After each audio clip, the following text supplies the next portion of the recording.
Hi, I'm Matt Hillebrand with Don's Appliances. I am right in front of the new GE Profile Energy Star dryer. This is the series of GE dryers that are now a lot more energy efficient, but they are packed with a ton of different features.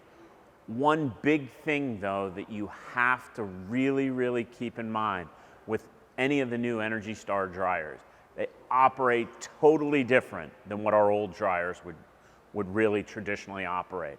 They don't have that high heat that's designed to bake your clothes. It's a much lower heat.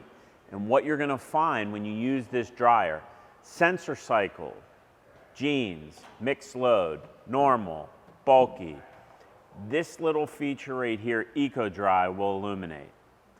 What that Eco Dry will do is it's not gonna give you as much heat as you're used to when you're drying inside your old traditional dryer.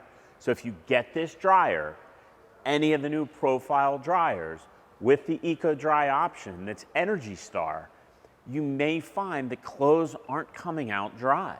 So what you're gonna wanna do is you're gonna wanna press the button so that that Eco Dry light goes out, and then you're gonna select your sensor cycle or time dry. That will give you more favorable results. You won't think there's an issue with your brand new dryer. It's just things are different today on the new Energy Star dryer. Be sure to check out this and any other issues you may have at donsappliances.com.